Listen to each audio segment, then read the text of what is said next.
Bonsoir à tous, c'est un plaisir de vous retrouver pour ce numéro spécial de Ça fait l'actualité. Le Royaume d'Arabie Saoudite et la République de Côte d'Ivoire entretiennent des relations de longue date. Leur coopération dans divers secteurs a considérablement boosté leur développement économique respectif. La politique du Royaume de l'Arabie Saoudite dans notre pays est menée depuis plusieurs années par des ambassadeurs et l'actuel, son Excellence Saad bin Bakit Al-Khatami, a bien voulu nous accorder un entretien à l'occasion de la célébration de l'unification du Royaume de l'Arabie Saoudite. Bonsoir, Excellence. Bonsoir.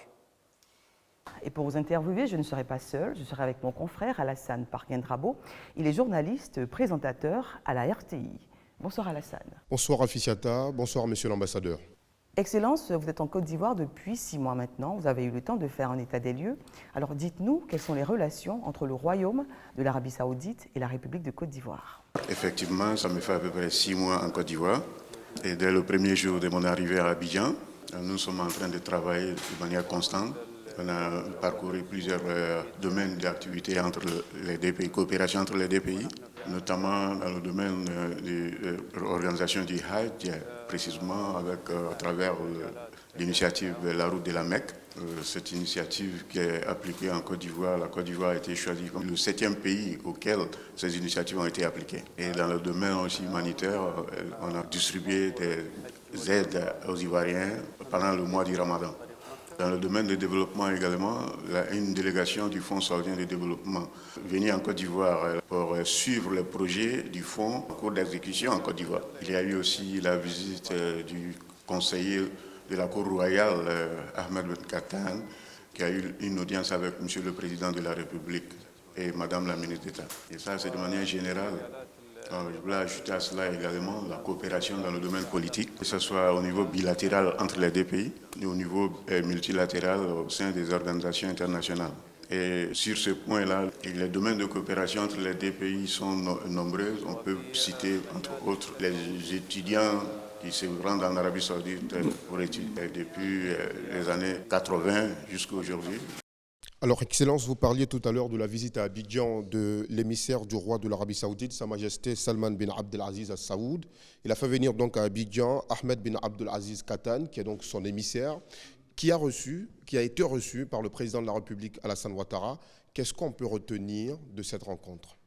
Au début, monsieur le conseiller, son Excellence, Ahmed bin Katan, tout d'abord, il a transmis les salutations du serviteur des 10 Saintes Mosquées, le roi Salman ben Abdelaziz, et c'est celle du prince héritier, Mohamed ben Salman. Il a transmis ses salutations à son Excellence, Monsieur le Président de la République, Alassane Ouattara. Et il a présenté ses gratitudes au Président de la République pour avoir donné son accord de principe pour soutenir la candidature du Royaume d'Arabie Saoudite à l'organisation de l'Expo 2030. Et il a transmis également l'engagement du Royaume d'Arabie Saoudite. Il a porté également ce message que le Royaume d'Arabie Saoudite doit organiser cette année le premier sommet saoudo-africain ainsi que le 5e sommet arabo-africain. Excellence, pour vous emboîter le pas, vous parliez tout à l'heure donc de ce que le Royaume de l'Arabie Saoudite accueille, le premier sommet saoudo-africain et le 5e sommet arabo-africain du 10 au 11 novembre 2023. Qu'est-ce que l'Afrique, de façon générale, et notre pays, la Côte d'Ivoire, peut attendre de ces deux sommets? Et par rapport au sommet saoudo-africain, ça exprime le désir du Royaume d'Arabie Saoudite pour renforcer davantage la coopération avec les États africains, et parmi lesquels la République de Côte d'Ivoire. Excellence, votre pays est de plus en plus porté sur la promotion du genre. La femme occupe une place de choix dans l'évolution du Royaume. Dites-nous, quelles sont les actions entreprises pour son épanouissement? Le Royaume d'Arabie Saoudite actuellement, avec sa vision 2030, la vision qui est conduite par le président du Conseil des ministres, le prince Mohamed Ben Salman, et sous les directives de son Altesse, le serviteur des 10 Saintes Mosquées. Présentement, l'Arabie Saoudite a atteint au moins la moitié de cette vision. Et la vision est de porter l'Arabie Saoudite au niveau des pays avancés, et ça couvre plusieurs domaines. On prend beaucoup de projets et beaucoup d'initiatives également. Nous avons déjà réalisé des choses qui ont atteint le niveau que nous n'avons pas escompté jusqu'à présent. Et parmi ces, vous voulez qu'il y ait eu l'avancement, le sujet de la femme. Parce que la femme est la moitié de la société. Le taux de participation des femmes a été élevé en Arabie Saoudite et la vision était que les femmes prennent des positions dans les organisations. En Arabie Saoudite, à peu près 30% à peu près. Nous avons atteint aujourd'hui un taux de 39%. Et la femme saoudienne a prouvé sa capacité dans tous les domaines. Nous avons également, dans le domaine de la diplomatie, plusieurs ambassadrices. Les femmes occupent de hauts postes de responsabilité en Arabie et dans le secteur privé également, comme secteur public. Et l'Arabie Saoudite continue également à promulguer des lois qui sont en faveur des femmes. Et ça, c'est ce qui concerne la femme. Il y a plusieurs aspects de la vision. Et les réalisations du Royaume d'Arabie Saoudite dans le domaine de la femme. Comme j'ai cité tantôt, la femme représente la moitié de la société. Excellence, vous le disiez à l'entame donc de cette émission, la Côte d'Ivoire, notre pays, a fait partie d'une liste de privilégiés durant le dernier pèlerinage. Ils ont bénéficié du projet Tariq Makka, la route de la Mecque. On veut comprendre qu'est-ce que ce programme signifie clairement et quel est son intérêt pour les pèlerins ivoiriens.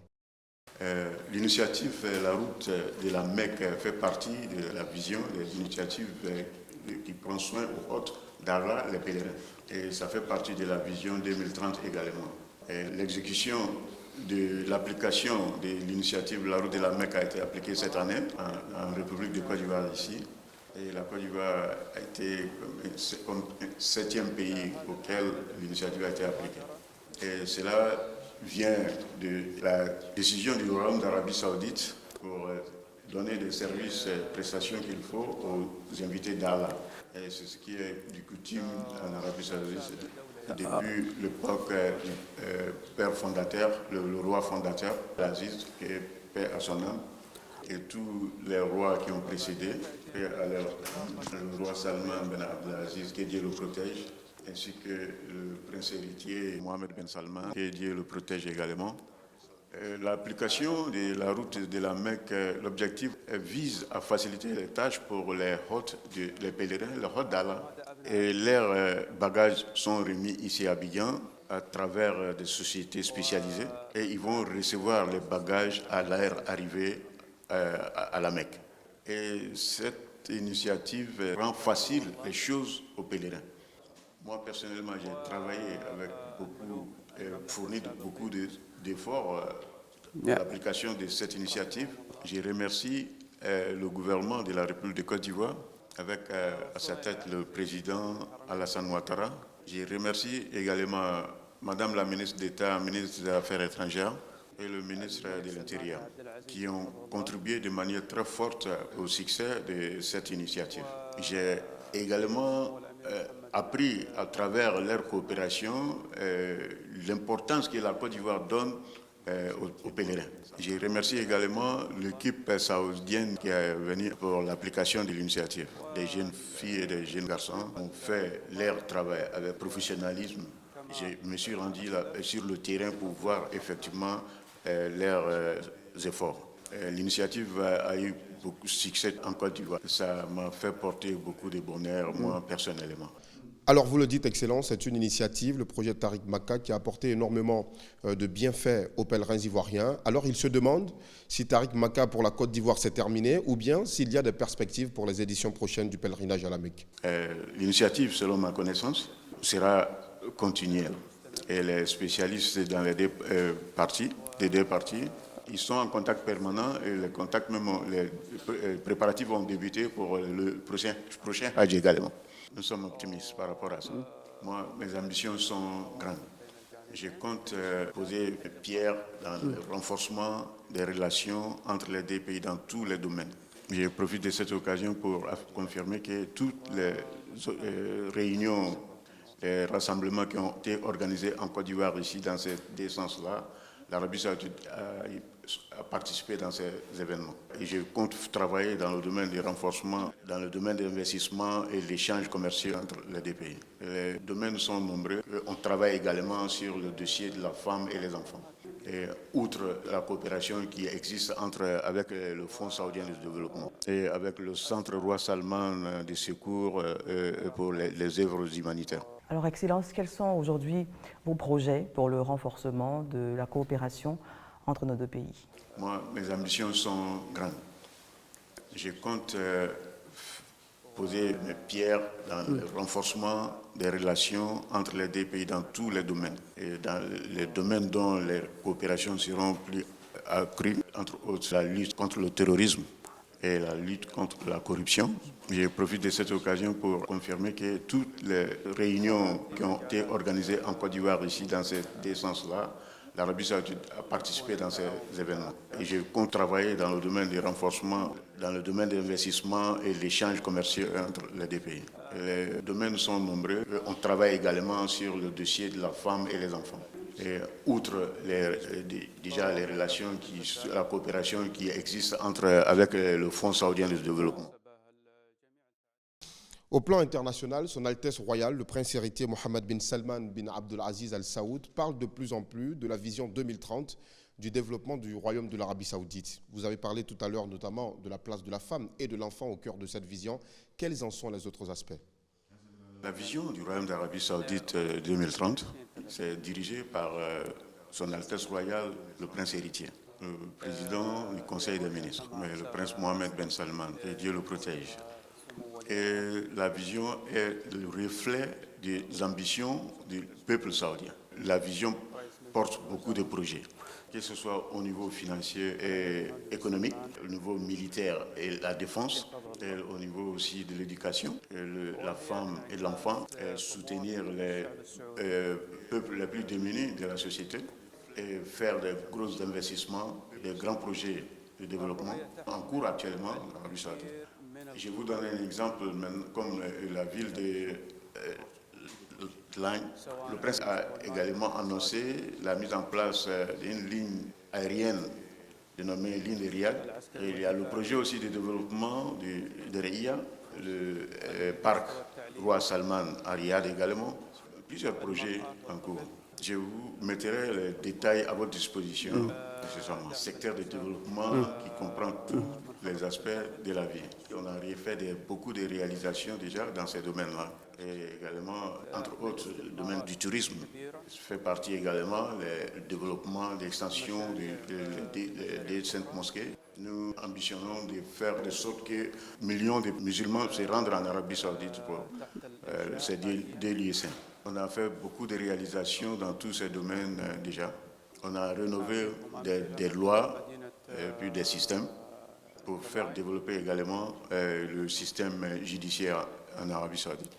L'objectif de la vision, c'est de garantir le bien-être des citoyens saoudiens et réaliser des croissances économiques très avancées parmi les pays du G20.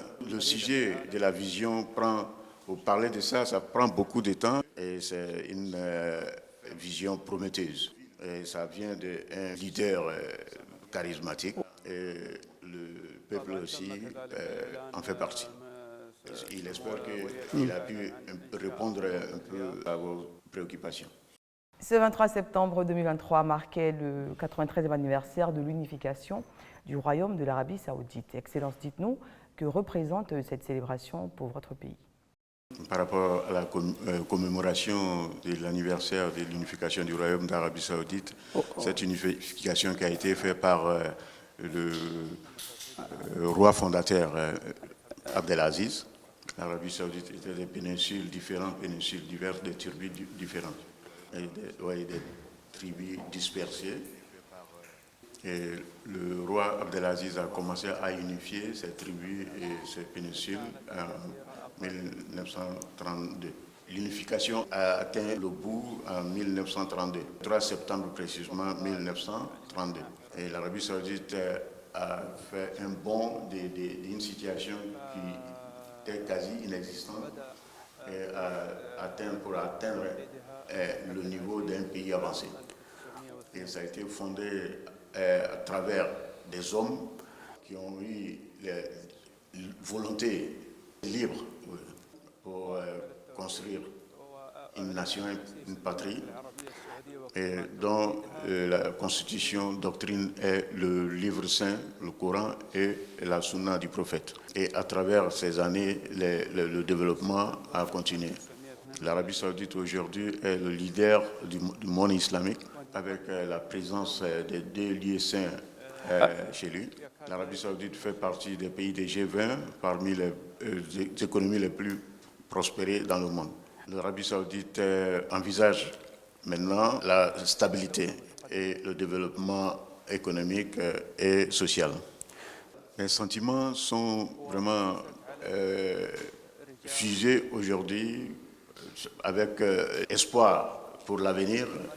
Mes sentiments, c'est un sentiment de fierté. C'est un anniversaire qui est grand dans le cœur de tous les Saoudiens. Votre Excellence Saad bin Bakhit Al-Khatami, nous sommes au terme de cet entretien. Merci d'avoir répondu à nos questions. Et comme on dit chez vous, shukran wa jazakallahu khair. Réellement, c'est moi qui vous présente mes remerciements et la présence de la RTI pour transmettre tout ce qui intéresse le citoyen ivoirien, heureux d'être avec des jeunes comme vous. Je vous souhaite un avenir brillant dans le domaine médiatique. Shukran. Choukran, Votre Excellence. C'est la fin de ce numéro spécial de Ça fait l'actualité. Merci de nous avoir suivis. Bonne suite de programmes sur RTI 1.